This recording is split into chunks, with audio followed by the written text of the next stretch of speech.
Siapa yang tidak kenal swalayan harddisk? Bagi Anda orang Bali atau pernah tinggal di Bali pasti tahu dong swalayan harddisk. Luar biasa. Harddisk yang berdiri sejak tahun 1997 dan cabangnya banyak. Hampir di beberapa kabupaten atau kota di Bali. Ada di Denpasar, ada di Sanur, ada di Kabupaten Badung, tempatnya di Kute, ada di Singaraja, ada di Karangasem, di Negara Jembrana, dan mungkin hanya di Bangli dan di Kelungkung yang tidak ada. Dan siapa yang tidak kenal? Perusahaan retail terbesar di Bali dan akhirnya kolaps dan sekarang diakuisisi oleh PT Arta Sedana. Sekarang dari video ini kita akan bahas mengapa swalayan retail sebesar harddisk itu bisa kolaps. Ada beberapa poin penting yang bisa saya sampaikan di video ini, dan ini saya ambil dari berbagai sumber. Kita tahu bahwa harddisk ini dinyatakan pilot ya sekitar tahun 2016 ya kalau tidak salah, dari Pengadilan Niaga Surabaya, maaf 2016 atau 2017. Nah, dan luar biasa, pilot ini dinyatakan utang harddisk itu kurang lebih sekitar 2,3 triliun. Meskipun dinyatakan pilot, tapi saya juga pernah baca dari salah satu media di Bali, harddisk masih bisa mengantongi kurang lebih 2 triliun. Jadi andai saja tidak pilot, ya hartanya bisa 4 triliun ke atas. Oke, kita lanjut. Beberapa poin penting kenapa harddisk bisa kolaps. Tentu yang pertama adalah penyebabnya adalah karena adanya disrupsi teknologi. Kita tahu bahwa masyarakat Indonesia habitnya mulai belanja secara online. Kemudian ditambah berbagai postingan di media sosial yang benar-benar meminati pembaca, meminati netizen.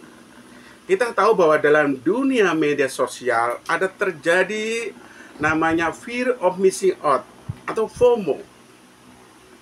Berbagai postingan yang mengenai jalan-jalan, traveling ya, diposting di media sosial.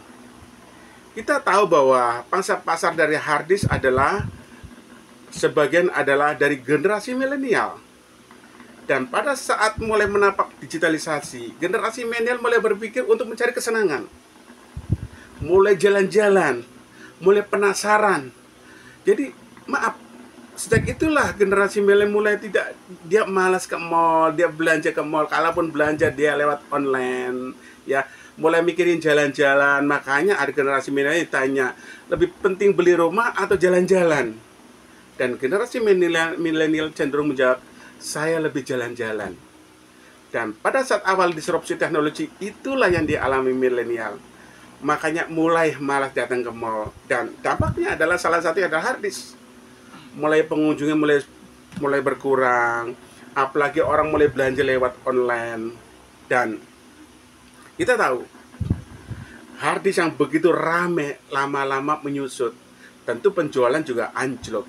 Omsetnya juga berkurang. Jadi inilah faktor dari disrupsi teknologi yang hampir semua perusahaan besar kolaps. Inilah salah satu faktor yang membuat gerai harddisk tutup. Ini salah satunya. Yang kedua, ini yang unik, adalah kurang strategi, dalam tanda kutip, mengalami atau melakukan ekspansi bisnis dalam tanda kutip yang timingnya kurang tepat. Kita tahu bahwa grup harddisk ini bukan hanya di retail saja. Grup harddisk ini mulai merambah ke ekspansi bisnis lain. Salah satu yang terkenal adalah bisnis properti. Kita bisa lihat ya, properti mulai dibangun di kawasan Kampial ya. Dan mungkin Anda tahu, mungkin mendatangkan artis ya, Raffi Ahmad untuk membuat propertinya itu cepat laku. kemudian ada hard disk LAN. Jadi ekspansi bisnis mulai di properti ini yang dalam tunggu dianggap bakal mendulang cuan lebih banyak, ternyata timingnya kurang tepat. Kenapa? Mengalami eskalasi bisnis yang dalam tanda kutip properti ini mulai sulit untuk dijual kembali, mulai sulit untuk mendapatkan cuan kembali. Akhirnya apa? Karena dana ini adalah dana dari peminjaman dari bank, maka mau tidak mau harus mencicil, terus mencicil, sementara properti ini lagi seret. Inilah dampak pertama kenapa bisnis properti mulai mendulang dalam tanda kutip kerugian. Karena Pak, lambat sekali untuk balik modal. Dan ekspansi bisnis yang lain yang saya tahu, karena saya pernah ikut wawancara dan saya pernah berbicara dari face to face dengan ownernya.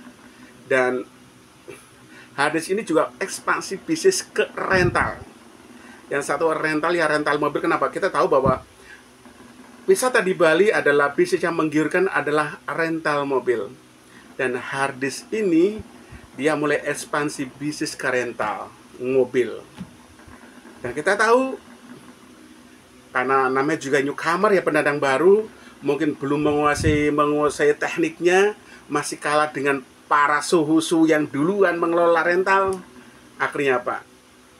Kalau masalah rental ini saya tidak bisa menguraikan lebih lanjut, karena yang jelas saya tahu ekspansi bisnis adalah bisnis di usaha rental mobil. Selanjutnya saya kurang begitu paham, tapi yang saya tahu pada saat wawancara sama ownernya, ada bisnis rental mobil. Jadi setelah saya ambil dari berbagai sumber adalah dampak dari ekspansi bisnis ini yang dianggap bakal bisa mendulang cuan lebih banyak, ternyata seret. Pelan tapi pasti, maka uang harus dibayar uang. Sementara bisnis seret, akhirnya terlilit utang. Dan utangnya kurang lebih 2,3 triliun saya baca di berbagai sumber ya berita ini. Dan ini luar biasa. Dan akhirnya kolap. Dan sekarang bisnisnya diakuisisi oleh PT Arta Sedana yang masih berkutat di bisnis retail. Jadi itulah beberapa hal penting yang membuat kenapa harddisk swalayan kebanggaan kita. Saya juga sering belanja dengan harga yang terjangkau, dengan suasana yang nyaman, ya, ada tempat mainan anak-anak, enjoy. Jadi konon ada pepatah, kalau datang ke Bali, kalau nggak tahu harddisk, itu belum pernah datang ke Bali. Dan harddisk ini tinggal kenangan. Tapi semoga kenangan ini menjadi pelajaran buat kita, pelajaran buat pelaku bisnis, bahwa jangan gegabah untuk melakukan ekspansi bisnis jika bisnis tersebut belum bisa dianalisa dengan baik. Terima kasih teman-teman yang sudah melihat video ini. Semoga video ini memberikan inspirasi buat kita semuanya. Kalau ada tambahan, silakan komen di bawah. Terima kasih.